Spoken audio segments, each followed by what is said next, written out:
it's all gonna be good. Don't worry about nothing, don't worry about nothing, nothing now. It's all gonna be good. दोस्तों स्वागत है आप सभी का। और आज हम लगाने वाले हैं ओलीवुड लाइव मॉक्स में मैथ्स के सवालों को। तो चलिए शुरू करते हैं क्वेश्चन नंबर 1 की तरफ से। क्वेश्चन नंबर 1 क्या कह रहा है, एक ट्रायंगल है ABC, उसके 3 वर्टिसेस के कोऑर्डिनेट्स दे रखे हैं हमें, ठीक है। ए के हैं 6 4, बी के 2 8 और सी का 10 2।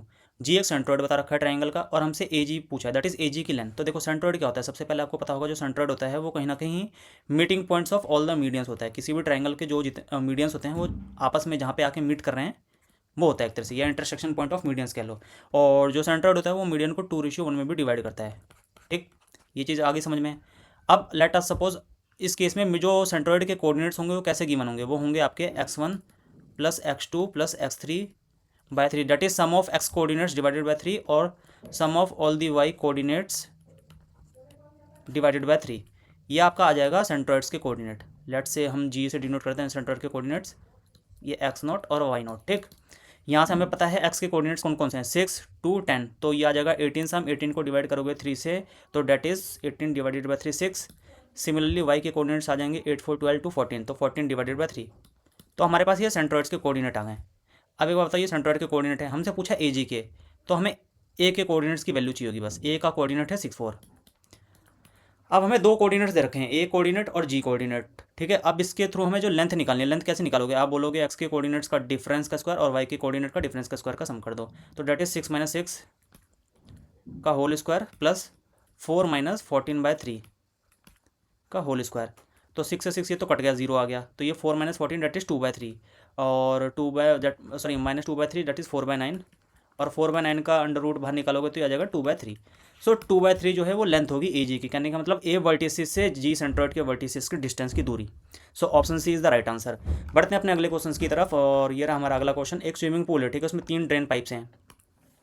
द फर्स्ट 2 पाइप ऑपरेटिंग, पहले 2 पाइप एक साथ काम कर रहे हैं और वो एम्प्टी कर रहे हैं पूल को हाफ टाइम में, अगर थर्ड पाइप अकेले उस पूल को एम्प्टी करता, ठीक है। और first pipe can empty the pool in half time, second type takes, okay.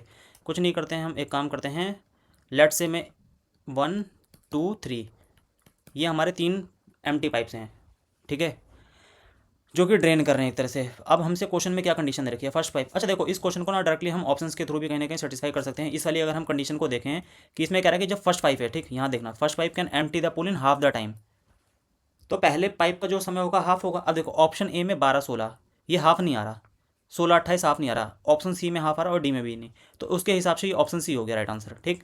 ये हम सिर्फ इस कंडीशन के हिसाब से मार सकते हैं, हमें आगे बढ़ने की कोई जरूरत नहीं है, ठीक है। खैर ऑप्शन दे रखा और ये ओलिव का लाइव मौका है, बट फिर भी मैं कहीं ना कहीं इसके सॉल्यूशन को कराने की कोशिश करता हूँ, क्योंकि जरूरी नहीं कि हर बार ऑप्शन में, लेट सपोज कई बार क्या होगा, ऑप्शन आपके सेम सेम भी आ सकते हैं, जैसे 16 ये 8 16 भी आ सकता है, तो उस केस में कहीं ना कहीं आपको निकालना ही पड़ेगा। अब इसको निकालेंगे कैसे, 1 2 3 ड्रेन पाइप से हमारी, ठीक है। कंडीशन लगाते हैं जो हमें दे रखी है क्वेश्चन में, पहला पाइप क्या कर रहा है, empty the pool in half the time. एक बात बताओ, जो टाइम होता है, ठीक है, वो इन्वर्सली प्रोपोर्शनल होता है एफिशिएंसी के, कहने का मतलब जो टाइम का रेशियो होगा उसका इन्वर्स कर दोगे, एफिशिएंसी का रेशियो आएगा। इस कंडीशन के हिसाब से पहले पाइप ने एम्प्टी किया है पूल को हाफ टाइम में, तो पहले पाइप की एफिशिएंसी कितनी होगी, आप बोलोगे 2:1 हो जाएगी, ये एफिशिएंसी 2:1 होगी, ठीक। ये मैं ई से डिनोट कर रहा हूँ, पहले पाइप की एफिशिएंसी 2, दूसरे पाइप की 1।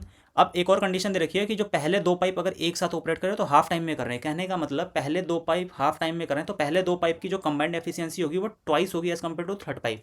अब यहाँ पे कंबाइंड एफिशिएंसी पहले दोनों पाइप की कितनी, आप बोलोगे 3, ये कंबाइंड एफिशिएंसी 3 है, तो दूसरे जो तीसरा पाइप होगा उसकी कितनी आ जाएगी, वो बोलोगे आप हाफ आएगी, क्योंकि वो दुगना समय ले रहा है, तो यहाँ पे आ जाएगी 1.5। अब डेसिमल को हटाने के लिए काम करते हैं, यहाँ से मल्टीप्लाई कर देते हैं 2 से, दैट इज़ पहले पाइप की जो इफेक्टिव आएगी एफिशिएंसी 2 आएगी, दूसरे की 2 आएगी और तीसरे की आ जाएगी 3। ये हमारा इफेक्टिव रेशियो आ गया, जो कि हमें यही चाहिए था।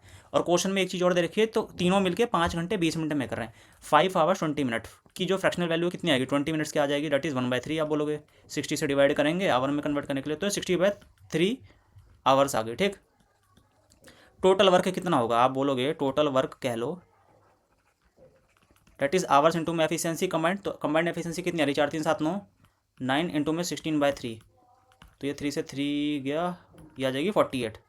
अब हमारे पास 48 आ गई टोटल, ठीक। अब 48 को डिवाइड करेंगे 4 से, ठीक है, क्योंकि सिंगल सिंगल दे रखा है हमें, इनकी अलग इंडिविजुअल एफिशिएंसी 4, तो ये आ जाएगा 12। 48 को डिवाइड करेंगे 2, डेट इज 24, और 48 को 3 से डिवाइड करेंगे आ जाएगा 16। तो ये तरीका है। और 12, 14, 16 हमें कहाँ, सॉरी 12, 24, 16 दे रखा है ऑप्शन सी। सो ऑप्शन सी हमारा राइट आंसर है। आप डायरेक्टली क्वेश्चंस के थ्रू भी कर सकते थे, जो कि मैंने शुरू में आपको बेसिक मेथड बताया, और ये है हमारा एक तरह से जो नॉर्मल सोल्यूशनल मेथड, कि हम बेसिकली क्या करेंगे, इनकी एफिशिएंसी निकालेंगे सबसे पहले, एफिशिएंसी का रेशियो, और फिर उससे टोटल वर्क निकालेंगे। फिर टोटल वर्क को उनकी इंडिविजुअल एफिशिएंसी जब डिवाइड करेंगे तो इनका एक तरह से इंडिविजुअल टाइम आ जाएगा। एक मतलब ये अच्छा क्वेश्चन था। इट्स वन ऑफ द, मतलब एक इंपॉर्टेंट क्वेश्चन है, इसे ध्यान से देख के जाना। बढ़ते हैं अपने अगले क्वेश्चन की तरफ।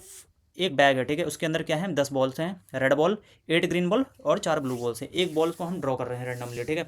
Find the probability that the ball is neither red nor green. कह रहा है कि नाइदर रेड नॉर ग्रीन, ठीक है, और रेड और ग्रीन की नहीं चाहिए, तो हमें सिर्फ बचा क्या, 4 ब्लू बॉल। तो नाइदर रेड नॉर ग्रीन में 4 अपॉन में टोटल फेवरेबल आउटकम्स क्या होंगे, 10 + 8 18 और +4 22। तो ये आ जाएगा 2/11। ये 2/11 क्या है, प्रोबेबिलिटी ऑफ नाइदर रेड और नॉर ग्रीन की।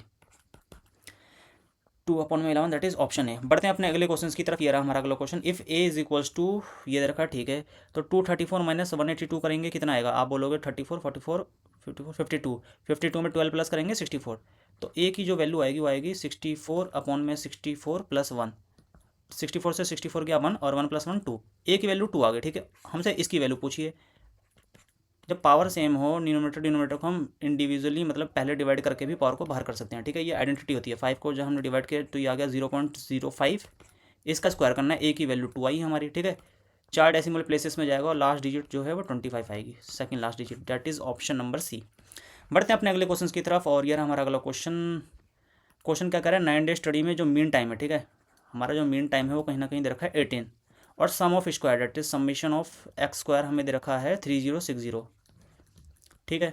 हमसे बोला पॉपुलेशन स्टैंडर्ड डेविएशन, ठीक है, not a problem. Population standard deviation जो होगा वो होगा अंडर रूट में summation of X square upon में एन माइनस मीन का होल स्क्वायर, ठीक।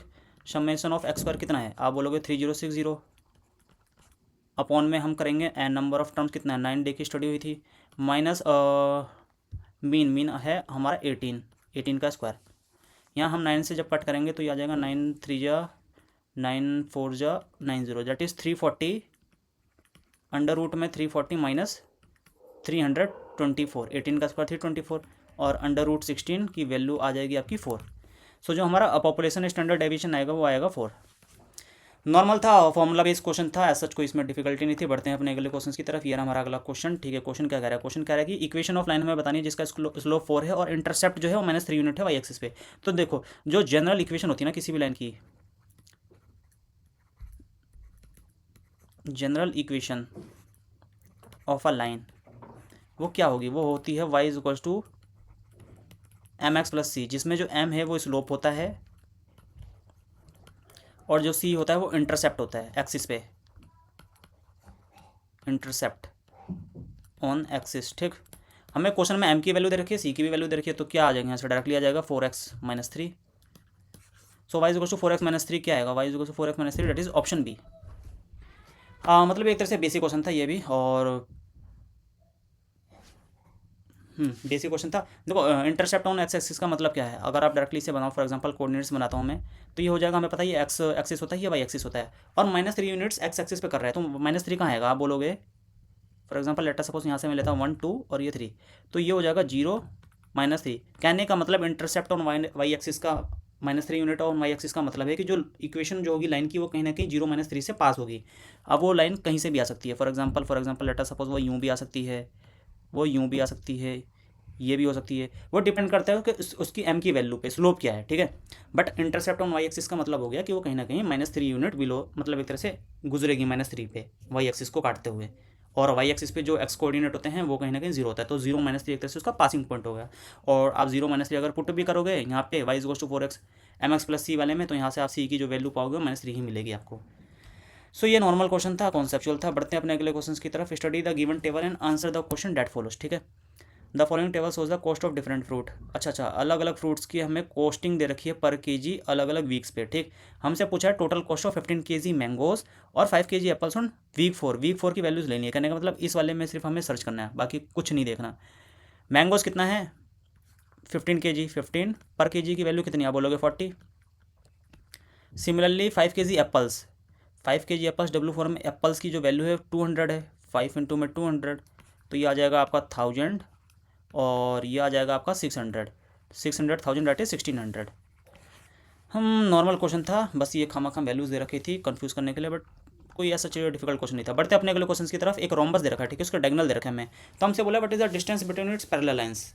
पैरेलल लाइंस का मतलब क्या होगा, एक तरह से साइड के बीच का डिस्टेंस बोल रहा है। तो जो रोम्बस होता है ना, देखो रोम्बस की जो प्रॉपर्टीज़ होती है क्या होती है, पहली बात तो जो रोम्बस के जो डायगोनल्स होते हैं वो कहीं ना कहीं आपस में परपेंडिकुलरली बाइसेक्ट करते हैं। परपेंडिकुलरली बाइसेक्ट करने का मतलब कि वो 90 डिग्री पे कट करेंगे और डायगोनल उनके इक्वल पार्ट्स में बटेंगे, ठीक, इक्वल पार्ट में बटेंगे, 90 डिग्री पे बटेंगे, ये होगी प्रॉपर्टीज़। और जो डिस्टेंस बिटवीन पैरेलल लाइंस होगा ना उसका, वो कहीं ना कहीं हाइट होगी, ठीक है, जो साइड होगी उन दोनों साइडों के बीच का डिस्टेंस वो हाइट होगी। तो हमें पता है जो रोम्बस का एरिया होता है, ठीक, वो क्या होगा, हाफ ऑफ D1 इंटू में D2। एक तो इस तरीके से निकलेगा और दूसरे तरीके से निकलेगा कि अगर मेरे को रोम्बस की साइड मालूम है तो डेट इज उसे हम बेस मान के उसके हाइट को मल्टीप्लाई कर देंगे तो हमारा एरिया आ जाएगा, ठीक है। अगर लेट से मैं ए मानता हूँ रोम्बस की साइड है, तो distance between its parallel lines क्या हो जाएगा, इंटू में एच से डिनोट कर रहा हूँ हाइट। हमें क्वेश्चन में दे रखा है D1 कितना दे रखा है, आप बोलोगे 16, D2 कितना दे रखा है 12। हमें ए निकालना है, साइड निकालनी है। साइड कैसे निकालेंगे, देखो 16 दे रखा है तो हमें पता है मीडियंस सॉरी जो इसकी जो डायगोनल होगी वो कहीं ना कहीं बाइसेक्ट होगी, तो ये लेंथ आ जाएगा 8, नीचे वाली लेंथ भी आ जाएगी 8, यहाँ आ जाएगी 6, ये आ जाएगी 6। अब ये देखो पाइथागोरस थ्योरम हम लगाएं अगर, ठीक है, तो यहाँ पे ये मैं रेड से डिनोट कर रहा हूँ, इस साइड को देखना, इस वाले ट्रायंगल में ये 8 है, ये 6 है, तो आप बोलोगे ये कहीं ना कहीं 10 होगा, और ये साइड ही है, ये जो है ये साइड है हमारी 10, ठीक है। तो हमें पता चल गया जो साइड है रोम्बस की 10 आ गई, तो यहाँ 10 पुट करेंगे इनटू में एच हमें निकालना है। एच क्या है, डिस्टेंस बिटवीन पैरेलल लाइंस, ठीक है।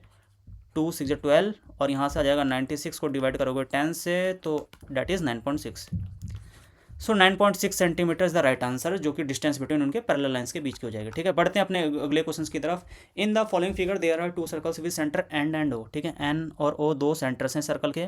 एम पी क्यू एक कॉमन टेंजेंट है, ठीक है, ओके। सो जो पॉइंट्स ऑफ टेंजेंट है सर्कल का वो पी और क्यू है, जो पी और क्यू है सर्कल का टेंजेंट पॉइंट है, ठीक। और जो डायमीटर दे रखा है दोनों सर्कल का, रेशियो ऑफ डायमीटर दे रखा है दोनों सर्कल का 7:4, और एम ओ की वैल्यू दे रखी है, हमसे पूछा है पी क्यू की वैल्यू, ठीक है, पी क्यू। देखो एक ना यहाँ पे कॉन्सेप्ट बताता हूँ, सबसे पहले कॉन्सेप्ट की तरफ देखते हैं। जो डायमीटर का रेशियो होगा ना, पहली चीज डायमीटर का रेशियो ही रेडियस के रेशियो के बराबर होगा, ठीक। और दूसरी चीज़, for example let us suppose दो सर्कल्स हैं, वो आपस में एक तरह से एक सिंगल पॉइंट पर टच कर रहे हैं, तो उस केस में ये जो इसकी वैल्यू होगी ना, ये जो टेंजेंट जहाँ टच कर रहे हैं point of tangent, late us suppose ये टच कर रहे हैं पी और ये टच कर रहे हैं क्यू पे, तो जो पी क्यू की जो लेंथ होगी ना, पी क्यू की लेंथ वो होगी आपकी ट्वाइस ऑफ √R1 इंटू में R2। कहने का मतलब अगर लेट अस सपोज इसका रेडियस R1 है और इस वाले सर्कल का R2 है, तो उस केस में जो पी क्यू की लेंथ आएगी वो ट्वाइस ऑफ √R1 इंटू में R2 आएगी, ठीक है।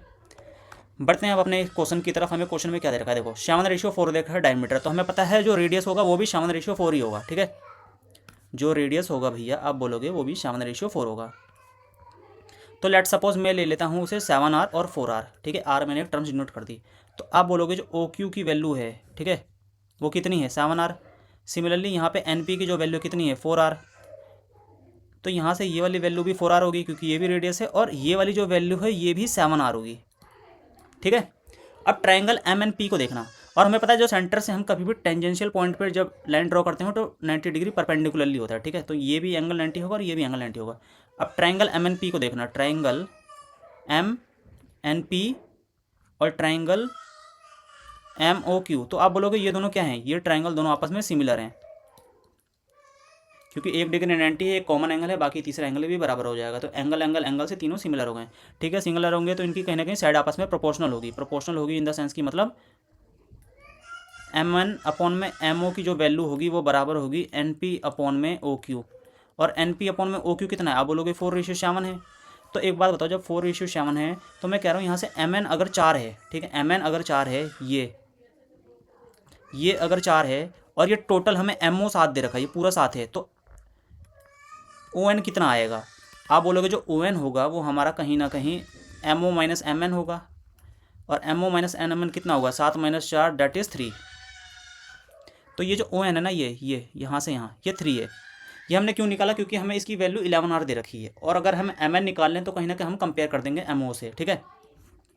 एक बात बताओ, 3 की वैल्यू हमें क्वेश्चन में कितनी दे रखी है, आप बोलोगे 11R, तो हमें 4 की वैल्यू निकालनी है। 4 की वैल्यू कितनी आएगी, आप बोलोगे 44/3R। तो यहाँ से मुझे पता चल गया जो MN की वैल्यू है वो 44/3R है, ठीक, डैट इज़ 44/3R।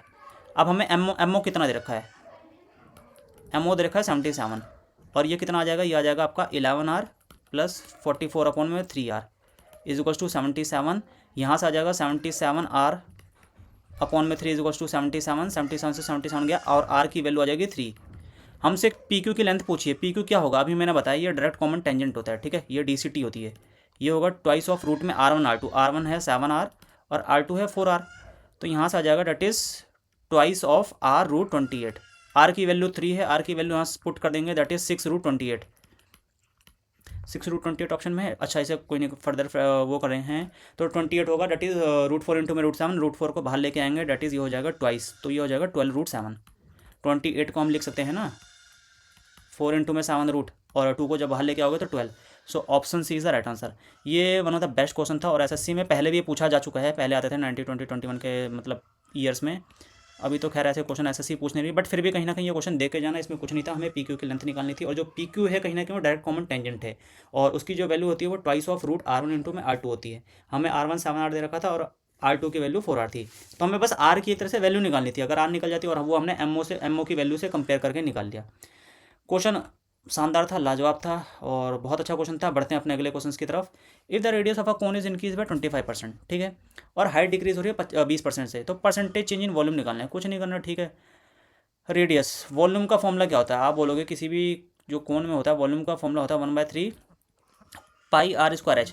कहने का मतलब ये तो कांस्टेंट टर्म हो गई, 1/3 पाई कांस्टेंट टर्म हो गई, ठीक है। जो वेरिएबल टर्म्स है वो रेडियस और हाइट है, रेडियस 2 टाइम्स है पावर और हाइट 1 टाइम्स है पावर का। तो हमसे कौन बोला है इंक्रीज है 25%, 25% की फ्रैक्शनल वैल्यू 1/4। इंक्रीज का मतलब क्या हो गया, कोई चीज़ 4 से 5 हो गई, और ये डिक्रीज 20%, दैट इज 20% की फ्रैक्शनल वैल्यू है 1/5। डिक्रीज क्या क्या मतलब हो गया, 5 से कोई चीज़ 4 हो गई।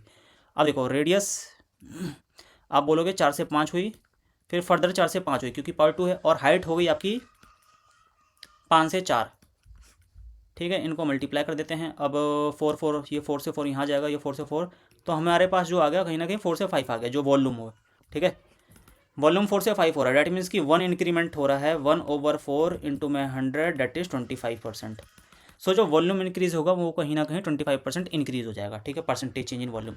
बढ़ते हैं अपने अगले क्वेश्चन की तरफ, और ये रहा हमारा अगला question, question number 11। In a grade 9 of school 25 बच्चे हैं, उन्होंने फिजिक्स ले रखी है, 20 स्टूडेंट्स ने ऑप्ट कर रखा है बायोलॉजी, और 15 ने कर रखा है हिंदी, ठीक है। 3 अलग अलग सब्जेक्ट्स अलग अलग स्टूडेंट्स ने ऑप्ट कर रखे हैं। टोटल स्टूडेंट दे रखी है 50।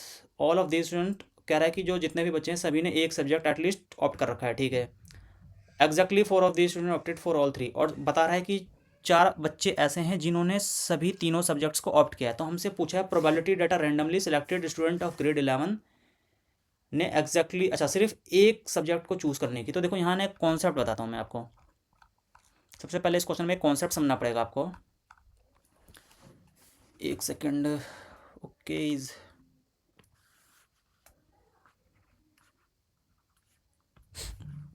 कि लेट सपोज 1 2 ये 3, कोई भी 3 स्टूडेंट हैं, ठीक है, वो सब्जेक्ट चूज़ कर रहे हैं, अलग अलग सब्जेक्ट चूज़ कर रहे हैं। Let's say Hindi, English, maths, ठीक है। मैं डिनोट कर रहा हूँ, इस पॉइंट को देखना, ये और ये वाला, ये जो मैंने येलो से मार्क किया है, लेट सपोज मैं इसे दे रहा हूँ नाम ए, डिनोट कर रहा हूँ ए से। इसे यहाँ देखना, रेड वाले पोर्शन को, ये वाला पोर्शन, इसे मैं डिनोट कर रहा हूँ बी से, और ग्रीन वाले पोर्शन को देखना, इसे मैं डिनोट कर रहा हूँ सी से, ठीक है। तो यहाँ से एक चीज़ समझना, ये जो ए बी सी है ना, ये ए बी सी कहीं ना कहीं सिर्फ एक सिंगल है। कहने का मतलब ये जो ये डिनोट कर रहा है कि सिर्फ ओनली वन, सिर्फ एक ही सब्जेक्ट को, ऐसे बच्चों की संख्या है जिन्होंने सिर्फ एक ही सब्जेक्ट चूज़ किया, ठीक है।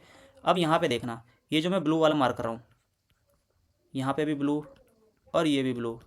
लेट अस सपोज मैं इसे नाम दे देता हूँ इस वाले को मैंने दे दिया डी, यहाँ दे दिया ई और इसे दे दिया एफ। तो ये जो डी ई एफ है ना, डी ई एफ, ये उन बच्चों की संख्याएं हैं जिन्होंने 2 सब्जेक्ट चूज़ किया है, 2। ठीक है, इन्होंने 2 सब्जेक्ट्स को चूज़ किया है।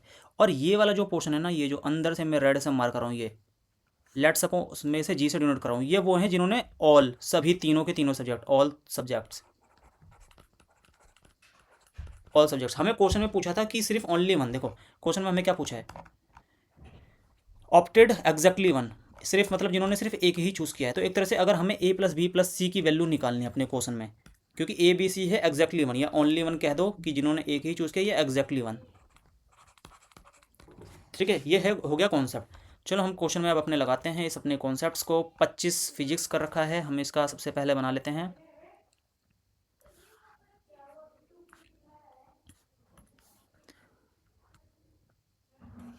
एक, दो, ये है 3। ठीक है, यहाँ है क्या है 25 फिजिक्स, ये फिजिक्स पी से फिजिक्स डिनोट कर रहा हूँ, 20 बायोलॉजी बी और हिंदी एच। लेटर सपोज मैंने से कर दिया ए बी सी, ये आ गया हमारा डी, ये आ गया ई, ये आ गया एफ, और ये बीच वाला पोर्शन आ गया जी। हमें क्वेश्चन में जी की वैल्यू दे रखी है 4 है। 4 बच्चे ऐसे हैं जिन्होंने 3 कर रखा है, ये ना exactly 4, exactly 4 of this student opted for all 3 subjects. तो ये जी की वैल्यू आ गई। ठीक, अब हमसे देखो फिजिक्स पढ़ने वाले बच्चे कितने हैं, आप बोलोगे 25। तो A plus D plus E plus G की वैल्यू दे रखी है हमें, इज इक्वल्स टू 25। जब 20 जी की हमारे पास 4 है, तो यहाँ से A plus D plus E क्या आएगा, A plus D plus D G, G वहाँ पे फॉर एग्जांपल वहाँ पे हम लेके जाएंगे -4 करेंगे तो आ जाएगा 21। ठीक, सिमिलरली बायोलॉजी वाला पोर्शन कौन कौन सा, आप बोलोगे बी डी जी एफ। तो डैट मीन्स कि ये तो आ गई पहली, यहाँ पे आ जाएगा B plus D plus F, G को हम माइनस करेंगे ले जाकर 20 में से आ जाएगा 16। सिमिलरली हिंदी पढ़ने वाले टोटल बच्चे हैं 15, दैट मीन्स कि, और हिंदी कौन सा कॉन्स्टिट्यूट कर रहा है, C plus E plus F plus G, तो C plus E plus F और जी माइनस कर देंगे, वहाँ पे 11 आ जाएगा। अब तीनों इक्वेशंस को ऐड कर दो ये वाली, तो आप देखना यहाँ से क्या आएगा, यहाँ से आएगा A plus B plus C plus D plus E plus F plus D E F, further एक एक्स्ट्रा मिलेगा आपको। ठीक है, ये आ जाएगा आपका डेट इज 37 48, इसकी वैल्यू 48 आ गई। अब हमें टोटल स्टूडेंट्स दे रखे हैं क्वेश्चन में 50, तो टोटल स्टूडेंट्स कौन से हैं, आप बोलोगे A B C plus D plus E plus F और plus G is equals to 50। G की वैल्यू 4 है, तो A B C D E F की वैल्यू कितनी आएगी, आप बोलोगे 50 माइनस 4 डेट इज 46। 46 की वैल्यू यहाँ सब्सटीट्यूट करोगे आप 46, तो डी ई एफ की वैल्यू कितनी आएगी, D plus E plus F की वैल्यू आ जाएगी डेट इज़ 2। अब देखो हमारे पास डी ई एफ की वैल्यू मिल गई, डी की वैल्यू मिल गई, ई की मिल गई, एफ की मिल गई, इनका सम क्या है 2 और जी की 4 है। तो ये जो रेड वाला पोर्शन मार्क कर रहा हूँ, मुझे पता चल गया इसकी जो कंबाइंड वैल्यू है, रेड वाला पोर्शन देखना, इसकी जो कंबाइंड वैल्यू है वो 2 + 4 मिल गए डेट इज़ 6, 2 + 4 डेट इज़ 6। 6 ऐसे बच्चे मिल गए जो इस कंपोनेंट में लाई करते हैं। हमसे प्रोबेबिलिटी पूछी है एग्जैक्टली वन, एग्जैक्टली वन की प्रोबेबिलिटी क्या होगी, रिक्वायर्ड प्रोबेबिलिटी जो पूछी है वो हो जाएगी ए प्लस बी प्लस सी। अब ए प्लस बी प्लस सी की वैल्यू कितनी आएगी, आप बोलोगे टोटल 50 है और डी ई एफ की वैल्यू मतलब इन चारों की वैल्यू 6 है, तो 6 माइनस कर दोगे that is 44 out of 50 students, तो ये 50 that is 0.88। So option C is the right answer. ये मतलब एक तरह से सेट थ्योरी का क्वेश्चन था, प्रोबेबिलिटी के बेसिस पे इन्होंने पूछ लिया है, प्रोबेबिलिटी पूछ ली है, और ये मेरे को one of the best question लगा इस लाइव मॉक का। इसे मैं मार्क भी कर दे रहा हूँ इंपॉर्टेंट, इसे अच्छे से देख के जाना क्वेश्चन को, और कहीं ना कहीं ये कौन सा बेस्ट क्वेश्चन है, अगर आप इस चीज़ को एक बार सीख गए तो इसमें फिर उसके बाद कुछ भी पूछे तो कहीं ना कहीं आप निकाल लोगे। ठीक है, बस वैल्यूज़ को इधर उधर देख के, सब्स्टिट्यूट करके और फाइंड आउट करके। बढ़ते हैं अपने अगले क्वेश्चन की तरफ। ये रहा हमारा अगला question, the simplified form of the expression. ठीक है, 49x² - 1। ओके, सो यहाँ से हम क्या करेंगे, देखो ये 7 को यहाँ से x से मल्टीप्लाई करूँगा तो ये क्या बन जाएगा 7x + 1, ये आप बोलोगे ये बनेगा 7x + 1, और इससे फर्दर मल्टीप्लाई करूँगा तो ये बनेगा 7 + x, और ये 7 7 ऊपर जाके मल्टीप्लाई हो जाएंगे, डेट इज़ 7 × में 7, तो 7x + 1 7 + x, और यहाँ ऑलरेडी हमें ये 2 दे रखा है, डेट इज़ 7x - 1 हमें दे रखा है, और यहाँ पे दे रखा है 7 - x, तो ये 7x - 1 7x + 1 ये मल्टीप्लाई हो जाएंगे आपस में, ये बन जाएगा 49x² - 1, और ये 7 - x 7 + x के साथ बन जाएगा, डेट इज़ 49 - x²। अब देखो ये है डिनोमिनेटर का भी सारा खेल चल रहा है, न्यूमिनेटर में भी हमारे पास है 49x² - 1 49 - x², और डिनोमिनेटर भी है, तो ये आपस में कट जाएंगे, 49x² - 1 इससे कटेगा, ये कटेगा इससे। अब हमारे पास बचा क्या, 8 × में 7 × में 7, तो देखो फ्रैक्शनल इतना तो पता है आंसर नेगेटिव आएगा नहीं, क्योंकि हमारे पास ऐसा कोई नेगेटिव वैल्यूज़ दिख नहीं रही, और पॉजिटिव ही आएगा, ठीक है। और इनके यूनिट डिजिट अलग है, तो 7 7 ज़ा 49, 9 8 ज़ा 72, तो लास्ट जो यूनिट डिजिट आएगी वो 2 आएगी, तो that is option is the right answer. नहीं तो आप इसे निकाल भी सकते हैं, 7 7 ज़ा 49, 49 इंटू में 8 9 ज़ा 72, 7 8 चौक 32, 32 7 39, डैट इज़ 392।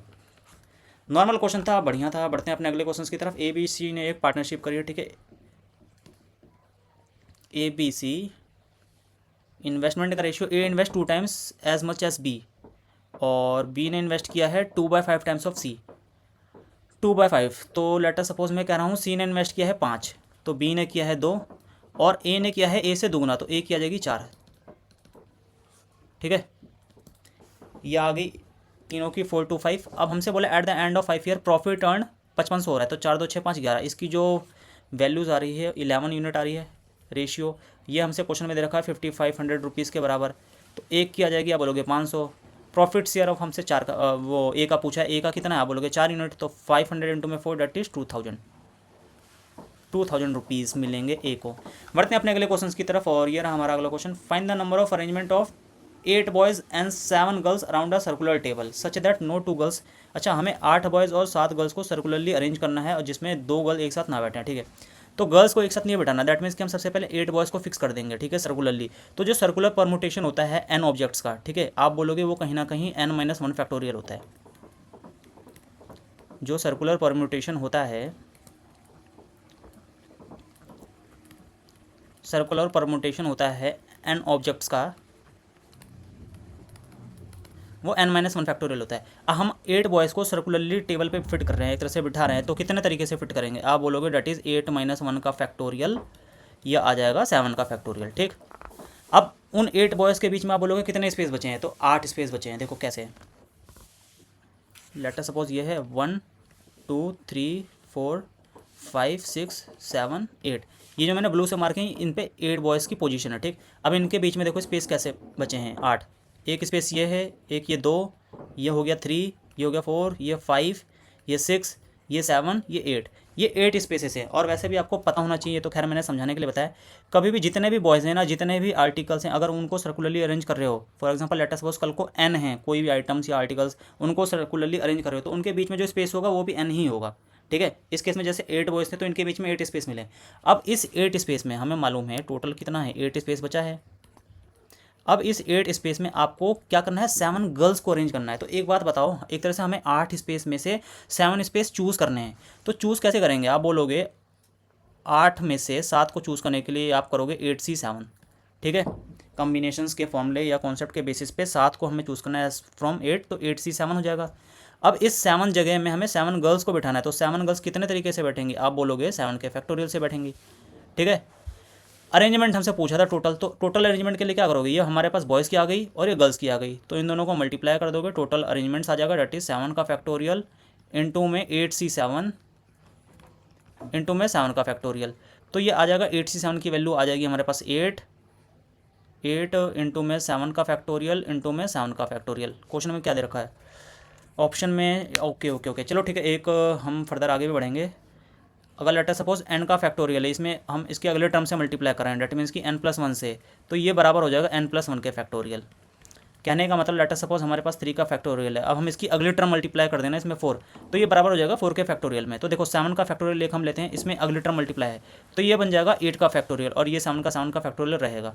तो डेट मीन्स कि जो हमारा ऑप्शन है आंसर वो है 8 फैक्टोरियल इंटू में 7 फैक्टोरियल। अच्छा क्वेश्चन था, सर्कुलर परम्यूटेशन के बेसिस पे था, और नेक्स्ट क्वेश्चन था। बढ़ते हैं अपने अगले क्वेश्चन की तरफ। एक शॉपकीपर है, ठीक है, वो शुगर सेल कर रहा है एट द प्रॉफिट ऑफ 20%, 20% के प्रॉफिट पे बेच रहा है, ठीक है।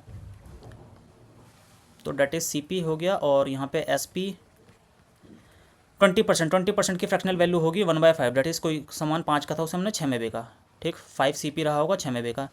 अब बोला है उसने एक वेट यूज़ किया जो कि 10% कम तोल रहा है ओरिजिनल वेट से। कहने का मतलब उसने दुकानदार को बोला जी हमने आपको 10% कम का मतलब क्या हो, 10% कम का मतलब हो गया फ्रैक्शनल वैल्यू 1/10, कोई चीज़ 10 से 9, ठीक। कहने का मतलब उसने दुकानदार ने 1000 ग्राम दिए उसे, लेकिन उसकी जेब से कितना गया, 900 ग्राम आप बोलोगे, ठीक है, 10% लेस वेट। 1000 अगर ग्राम का उसने चार्जिंग किया, बट उसने अपनी उसकी मशीन ने सिर्फ 900 ग्राम पे ही दिखा दिया कि वो 1000 ग्राम हो चुका। कुछ नहीं करना, हमें 0 से 0 कट करनी है, और 3 2 ज़ा 3 3 ज़ा, फर्दर यहाँ पे आ जाएगा 5 2 ज़ा, तो ये आ जाएगा 3:4।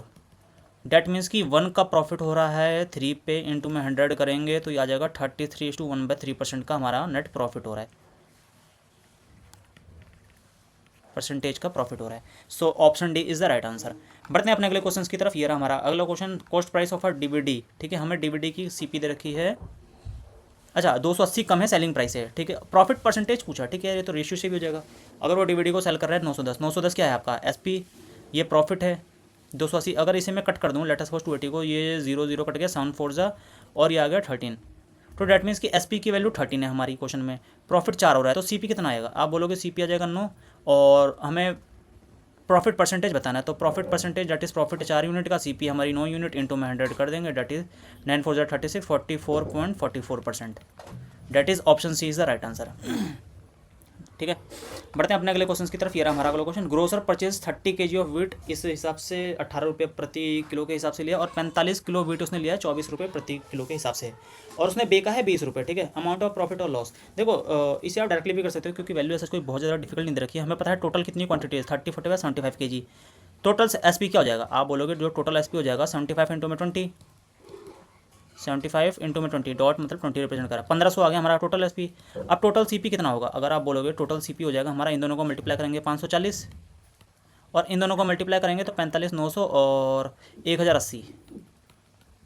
ठीक, 1080 ये हो जाएगा 1540 और 1620, हमारी सीपी 1620 और एसपी, दैट मीन्स कि 120 रुपीज़ का लॉस हो गया। ये तो हो गया कि आप इसे इस तरीके से भी कर सकते हो। खैर इसमें वैल्यू ऐसा टिपिकल नहीं दे रखी, नहीं तो एक जो नॉर्मल कॉन्सेप्ट होता है ना, ठीक है, मैं इसका दूसरा मेथड भी बताऊंगा, वो तब आपका हेल्पफुल होगा। जैसे कल को मानो चलो वैल्यूज़ पॉइंट में दे दी, या केजीज कहीं ना कहीं बहुत ज़्यादा फ्रैक्शनल वैल्यूज़ में, तो उसे कैसे करोगे? हम एक काम करते हैं, डेविएशन के कॉन्सेप्ट्स को लगाते हैं। देखो एसपी कितना दे रखा, आप बोलोगे एसपी जो है वो 20 रुपये प्रति किलो आ रहा है। 20 रुपये प्रति किलो का मतलब है एसपी की जो एवरेज प्राइस है वो 20 आ रही है। एसपी की जो एवरेज प्राइस है, AVRG प्राइस, वो 20 रुपये आ रही है। ठीक, मैं कह रहा हूँ मैं सीपी का एवरेज प्राइस निकालता हूँ, मैं सीपी को लेट से इसका 20 रुपये ही डिनोट कर रहा हूँ, जो एवरेज प्राइस है वो 20 रुपये ही डिनोट कर रहा हूँ सीपी का। ठीक है, सीपी का जो एवरेज प्राइस है वो 20 ही रुपये। अब डेविएशन निकालता हूँ कि इस एवरेज प्राइस से कितना ज़्यादा या कितना कम हो रहा है। आप बोलोगे फॉर एग्जांपल इसने 18 में बेचा, मैंने 20 माना, तो मैंने ये कितना कम है? -2। क्वान्टिटी कितनी है? 30। सिमिलरली अगले कंडीशन में आप बोलोगे 24 रुपये प्रति किलो के हिसाब से बेचा, तो एवरेज से जो मैंने मांगा है कितना ज़्यादा है? 4। टोटल क्वांटिटीज़ कितनी है? 45। तो यहाँ से देखो क्या आएगा, -60 प्लस 180, तो जो सीपी आया है ये 120 प्लस आ रहा है। तो उस एवरेज प्राइस से 120 रुपये ज़्यादा लगे हैं सीपी में। यार एक बात बताओ, अगर सेलिंग प्राइस एक पर्टिकुलर अमाउंट में बेच रहे हो और सीपी भी एक पर्टिकुलर अमाउंट के बाद एक पर्टिकुलर अमाउंट से बढ़ रही है, तो वो जो पर्टिकुलर अमाउंट बढ़ा है वही तो एक तरह से लॉस हुआ, क्योंकि यहाँ पे भी एवरेज प्राइस 20 रुपये का है, यहाँ पे भी 20 है, बट यहाँ सीपी में 120 रुपये फर्दर फालतू लग रहे हैं, तो ये जो 120 रुपये फालतू लग रही हैं एक तरह से लॉस हो जाएगा। तो 120 रुपीज़ का एक तरह से लॉस होगा। That is option A. Option A is the right answer. ये है कॉन्सेप्चुअल बेस, और ये आपका हेल्पफुल तब होता है जब कहीं ना कहीं पॉइंट में दे रखा है और हम कैलकुलेशन से बचते हैं एक तरह से, क्योंकि यहाँ पे फॉर एग्जांपल 30 की जगह अगर कल को मान के चलो दे दिया इन्होंने 37, तो वहाँ पे ये ईजिली हो जाता है क्वेश्चन। बढ़ते हैं अपने अगले क्वेश्चन की तरफ। ये हमारा अगला क्वेश्चन, 2 रियल कॉन्स्टेंट है MB, ठीक है, एक्सप्रेशन दे रखी है, और कह रहा है एक्जेक्टली डिविजिबल है x-1 और x+1 से। ठीक है, कुछ नहीं करना, x-1 इसकी वैल्यू सब्स्टिट्यूट करवा देंगे, इज इक्वल टू 0 पुट करके, that is x+1 is equal to 0 हो जाएगा, x इज इक्वल टू -1 और x-1 is equal to 0, that is x is equal to 1 की वैल्यू पुट कर देंगे, 2 इक्वेशन बनेगी, वहाँ से सॉल्व कर लेंगे। अगर जैसे ही मैंने x is equal to 1 put किया तो यहाँ से क्या देगा? आप बोलोगे m + n is equal to, यहाँ से आ जाएगा 2। अब x is equal to -1 put किया जब मैंने, ठीक है, -1 पुट करने पे, ये तो +1 पुट किया मैंने, -1 जब पुट किया तो -m + n, और -1 ये पुट करोगे, आ जाएगा 3 और ये आ जाएगा 5 इज इक्वल टू 0, ये आ जाएगा n - 5 n - m is equal to 8, और यहाँ से n + m is equal to 2, n + m is equal to 2। यहाँ जब प्लस करोगे तो n की वैल्यू आएगी 5, n अगर 5 आ गया तो m की वैल्यू कितनी आएगी? m की वैल्यू आएगी -3, n 5 आ रहा है ना, हाँ 5 और ये -3। ओके ठीक है, हमसे पूछा 3 times of m, that is 3 times of m, नहीं 3 टाइम्स ऑफ m + n, तो 3 - 9 + m, माइनस में आंसर आ रहा है क्या? अगर मैं x+1 इज इक्वल टू 0 लेता हूँ, -1 मैंने m पुट किया, m + n is equal to 2 आ गया पहली कंडीशन में, और -m + n, और ये आ जाएगा दैट इज़ 8। अच्छा सॉरी यहाँ पे एक हल्की सी मिस्टेक हो गई है, यहाँ पे minus m plus n is equals to 8, ये n माइनस एम नहीं, ये m माइनस एन 8 होगा, ठीक है। ये मैंने हल्का सा वो कर दिया है, इसमें मिस कैलकुलेशन हो गई। m minus n is equals to 8, एक सेकेंड यार, दोबारा कर देते हैं। यहाँ से आ जाएगा आपका m minus n is equals to 8 और यहाँ से m plus n is equals to 2 दे रखा है, ठीक है। इन दोनों को जब प्लस करोगे तो जो m की वैल्यू आएगी वो आ जाएगी 5, ठीक है। m की वैल्यू 5 आएगी और m की वैल्यू 5 आ गई तो n की वैल्यू आ गई -3। अब सही है, 5 - 3, हाँ ठीक है। हमसे 3m प्लस n की वैल्यू पूछी है, तो 3m plus n that is 3 into में 5 -3 दैट इज़ 15 - 3 12। सो इसका आंसर जो है वो 12 है, option C is the right answer. बढ़ते हैं अपने अगले क्वेश्चन की तरफ। 2 men 5 women can complete office of work 8 दिन में और एक आदमी 8 महिलाएं ने उस काम को 10 दिन में किया। रेशियो ऑफ एफिशिएंसी पूछी है, तो लेट्स सपोज मैं मैन की एफिशिएंसी m से डिनोट कर रहा हूँ और वुमेन की w से, ठीक है। हमें पता है जो टोटल वर्क होता है, ठीक है, टोटल वर्क होता है वो होता है एफिशिएंसी इंटू में टाइम। देखो पहले कंडीशन के हिसाब से टोटल वर्क, यहाँ पे टोटल वर्क को कंपेयर करते हैं। एक आदमी की एफिशिएंसी m है, 2 की कितनी होगी 2m। सिमिलरली एक महिला की w है तो 5 महिला की 5w इंटू में ये आगे टोटल एफिशिएंसी इंटू में टाइम से मल्टीप्लाई कर देंगे टोटल वर्क। अब दूसरे केस में क्या है, एक आदमी है और 8 महिला है।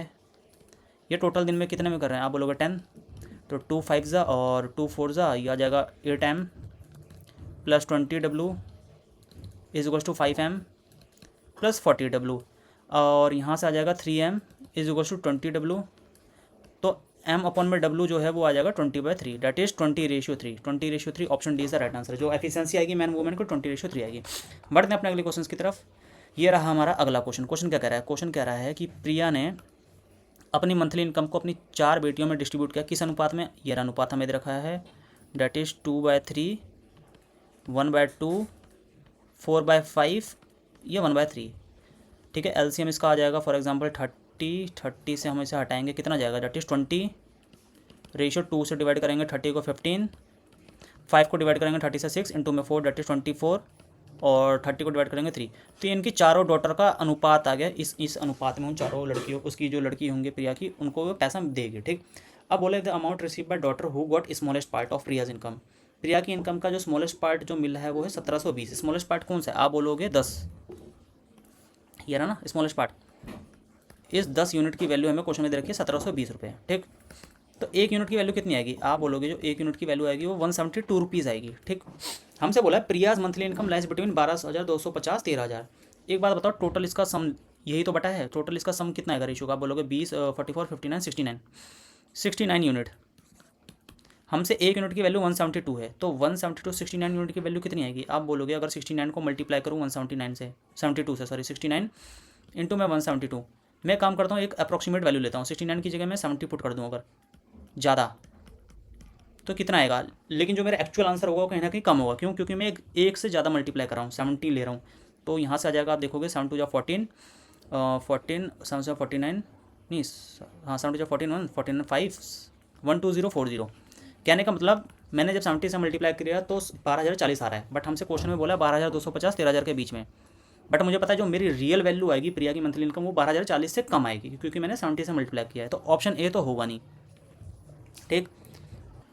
One of Priya's daughter receive ₹2064, ठीक है। तो इसे हमें इंडिविजुअली हर रेशियो से मल्टीप्लाई करके देखना पड़ेगा, ठीक है। बट चलो कोई नहीं, अगले पे देखते हैं। Largest share receive by daughter is ₹4128। Largest share की कौन सी है, आप बोलोगे 24 है।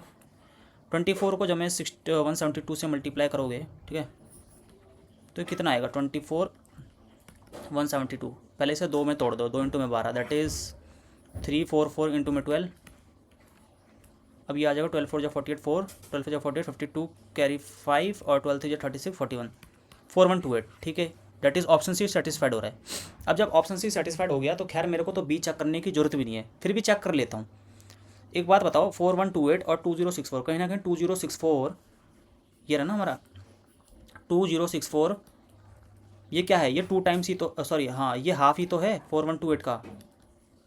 आप बोलोगे 4128 का हाफ है, तो एक बात बताओ जो इसका रेशियो होगा, रेशियो कितना है 24, तो आप ये चेक कर लो क्या इसका हाफ रेशियो है कहीं 12। आप बोलोगे 20 रेशियो है, 15 है, 24 है 10, तो 12 रेशियो है नहीं। तो प्रिया की कोई ऐसी डॉटर होगी ही नहीं जिसे 2064 रुपये मिलेंगे, ठीक है। कॉन्सेप्ट तो बी ऑप्शन भी हट गया और नॉन इज ट्रू, ये तो हट गया। खैर आप ए और सी के बेसिस पे निकाल सकते थे, 4128 है। तो अच्छा क्वेश्चन था, कहने का मतलब ओली में इस बार अच्छे क्वेश्चन डाले इन्होंने, कॉन्सेप्ट बेस और एक तरह से आपकी एनालिटिकल थिंकिंग कहीं ना कहीं टेस्ट कर रहा है ये क्वेश्चन। बढ़ते हैं अपने अगले क्वेश्चन की तरफ। Simple interest on sum 9 month के लिए 24% के हिसाब से दे रखा है, ठीक है। SI की वैल्यू दे रखी है, इफेक्टिव कितना आएगा एक बात बताओ। 24% एक साल का, दैट इज़ 12 महीने का, और 9 महीने का कितना आ जाएगा, 3 3 जा, सॉरी 3 से कट कर रहा हूँ यार, चलो कोई नहीं, अब कट कर दिया तो 4 3 जा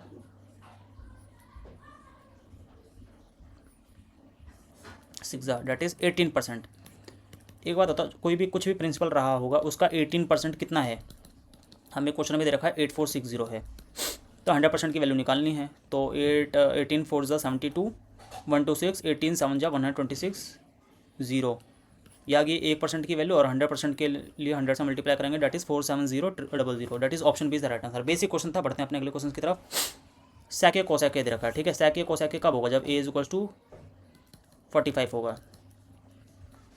ए इज इक्वल्स टू 45 पे सैक कोसैक की वैल्यू सेम होती है। नहीं तो अगर आप नहीं पता तो कैसे करोगे, देखो मैं बता रहा हूँ, 1 अपॉन में कॉस ए हो जाएगा, और ये हो जाएगा 1 अपॉन में साइन ए।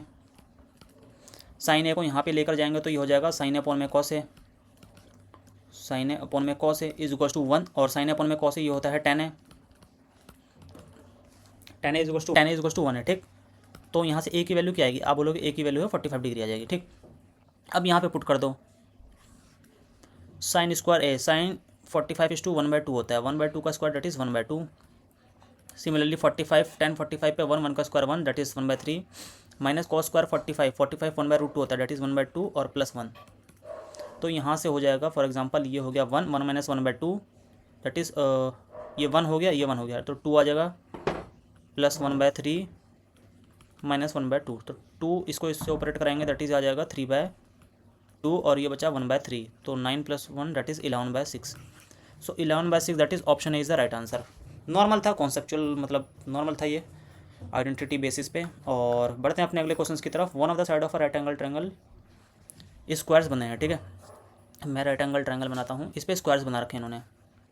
लेट से एक स्क्वायर बना रखा है लेग्स पे, यहाँ पे हाइपोटेन्यूज पे की बात नहीं कर रही, लेग्स पे एक बना रखा है यहाँ इन्होंने, ठीक। स्क्वायर ये है, खैर लग नहीं रहा।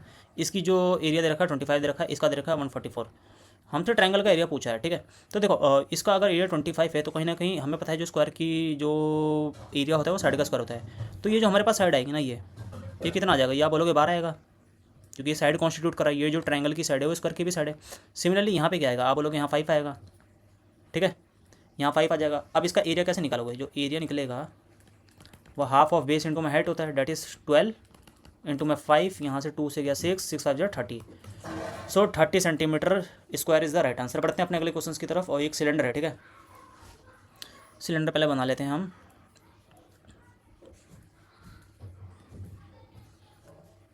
हमसे सिलेंडर में उसका जो CSA है वो 500 पाई दे रखा है, डेट इज़ CSA 500 पाई, और टोटल सरफेस एरिया जो दे रखा है वो कह रहा है कि CSA से 50 पाई ज़्यादा है, ठीक है, 50 पाई स्क्वायर, 5 सेंटीमीटर स्क्वायर। तो अगर 50 पाई को ऐड कर देते हैं हम, टोटल आ जाएगा इसका TSA, that is 550 pi TSA आ गया।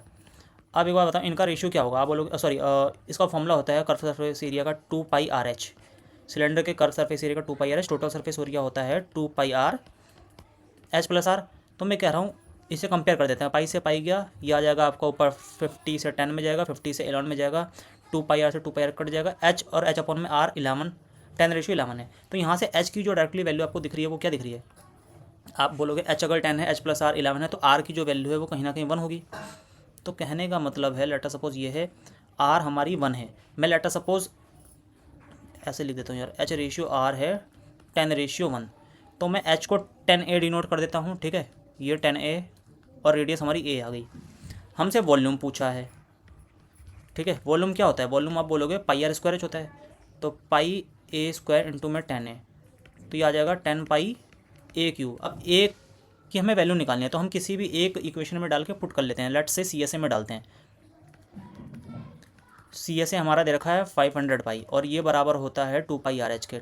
तो 2 पाई R कितना है A, H कितना है 10A, तो पाई से पाई गया, और ये 1 0 से 1 0 गया, और 2 से ये चला गया 25 में, ठीक। A स्क्वायर 25 है, A की वैल्यू कितनी है, आप बोलोगे A की वैल्यू 5 है, A की वैल्यू बस यहाँ A³ पुट करना है, A³ डेट इज़ 5 का क्यूब 125, 125 डिवाइड करोगे तो ये आ जाएगा 1250 पाई। सो 1250 पाई centimetre cube is the right answer, option है। बढ़ते हैं अपने अगले क्वेश्चन की तरफ। ये रहा हमारा अगला क्वेश्चन। एक ट्री है, ठीक है, 136 मीटर हाइट है उसकी। अच्छा, विंड के द्वारा वो टूट गया और इस तरीके से टूटा है कि जो उसका टॉप है वो ग्राउंड को टच कर रहा है 145 डिग्री के एंगल पे, ठीक है। लेट्स से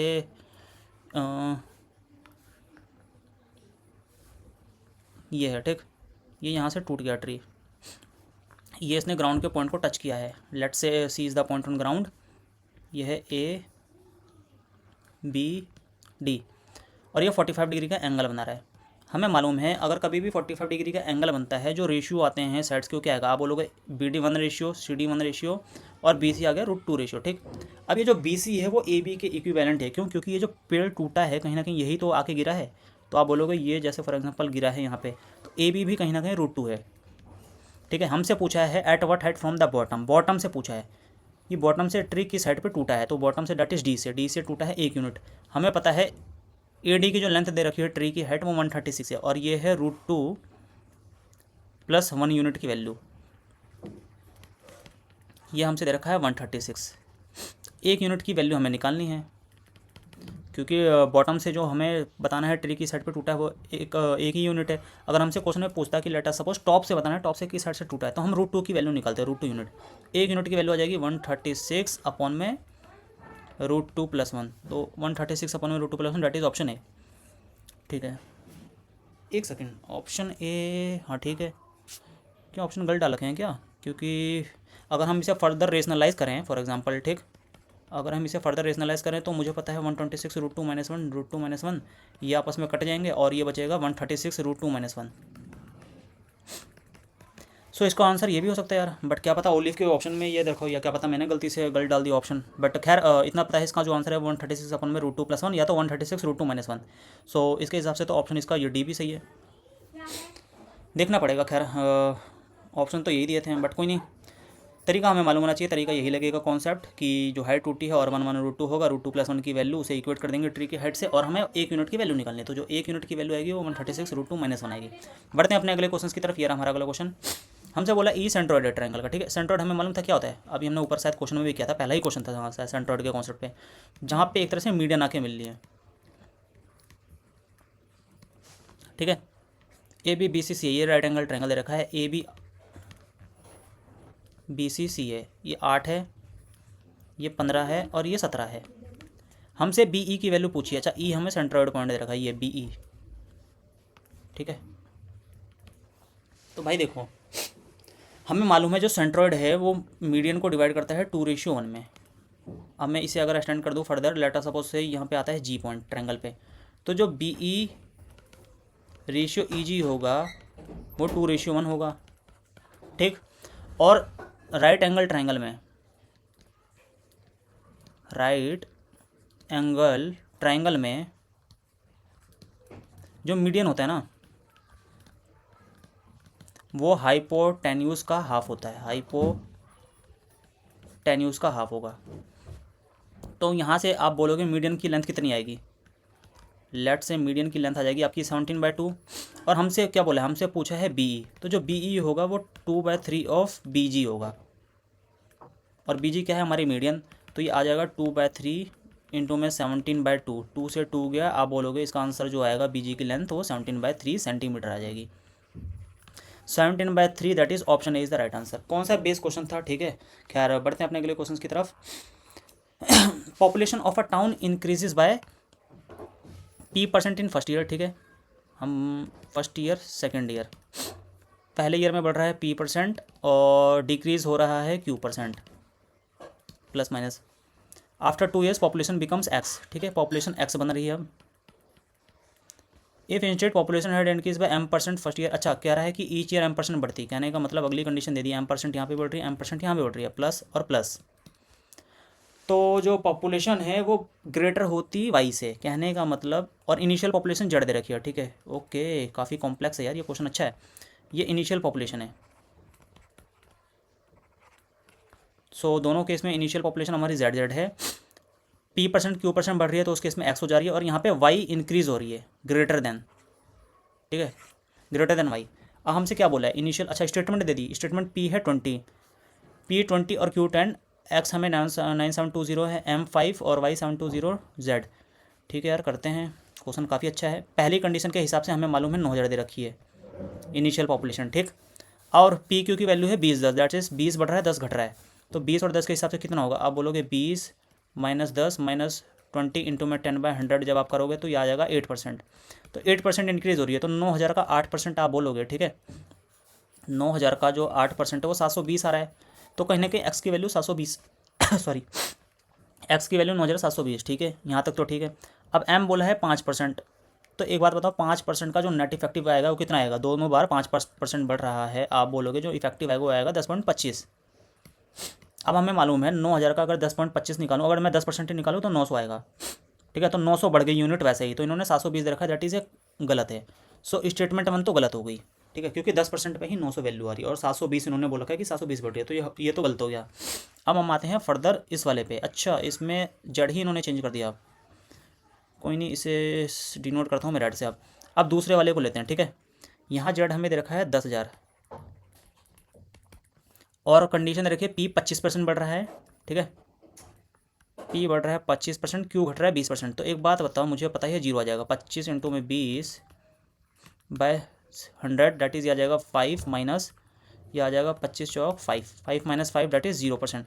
कहने का मतलब इस केस में जो एक्स होगा वो हमारा सेम वही होगा जो जेड है, क्योंकि नो इंक्रीज नो डिक्रीज होगा। बट यहाँ एक्स इन्होंने 9600 दे रखा है, डैट इज़ 600 इंक्रीज करते हुए, ठीक है। तो कहीं ना कहीं 10,000 आना चाहिए था, तो स्टेटमेंट 2 भी गलत हो गया। So neither of the two statement is feasible, option C is the right answer.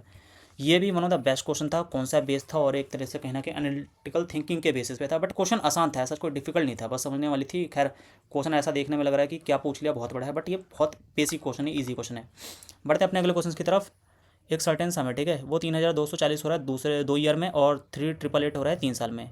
CI का कॉन्सेप्ट है। अच्छा, CI के कॉन्सेप्ट में हमें मालूम है कि हर साल कहीं ना कहीं प्रिंसिपल जो आपका इंटरेस्ट है वो जुड़ जाता है। तो कहने का मतलब 2 साल में कितना है आपका 3240 और 3 साल में 3888। तो एक काम करते हैं, इसे सिंप्लीफाई कर देते हैं। 18 का स्क्वायर है 180 में, और ये 18 से जाएगा, डैट इज़ 18 2 जा 18 मंजा और 18 2 जा। तो यहाँ से आ जाएगा 18 10 जा और 18 मंजा 18 12 जा। तो कहने का मतलब 2 साल बाद और 3 साल बाद है। तो ये कितने का इंक्रीज़ हो रहा है, आप बोलोगे 2 का आउट ऑफ 10 इंटू में 100 डैट इज़ 20%। तो 20% कहीं ना कहीं हमारा क्या जाएगा, परसेंटेज आ जाएगा कंपाउंड इंटरेस्ट का, जो इंटरेस्ट का एक तरह से रेट है। हम बढ़ते हैं अपने अगले क्वेश्चन की तरफ। यार हमारा अगला क्वेश्चन मीडियन पूछा हमसे। मीडियन नंबर ऑफ टर्म्स कितनी है, हम नंबर ऑफ टर्म्स सबसे पहले चेक कर लेते हैं। 1 2 3 4 5 6 7 8 8 है। तो हमें मालूम है 4th और 5th टर्म का एवरेज आएगा, ठीक। तो हम सबसे छोटी संख्या हटा देते हैं, 2 है 3 है 4 है, 3 टर्म्स हट गई। अब 7 भी हट गया, अब बचा कितना, ठीक है, 8 11। तो हमारा बचा 8 नहीं सॉरी, इस क्वेश्चन में हमें 4th टर्म आ जाएगी 2 3 4, 4th आएगी हमारी 7, दैट इज़ 7, और अगली आ जाएगी 8। तो 7 + 8 divided by 2 that is 7.5।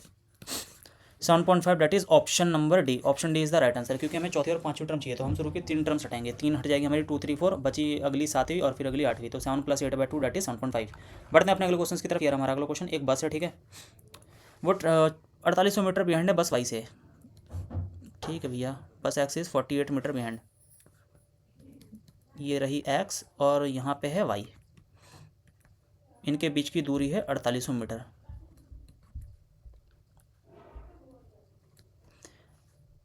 Same direction में मूव करिए। बस X and Y are travelling at 32 और 20।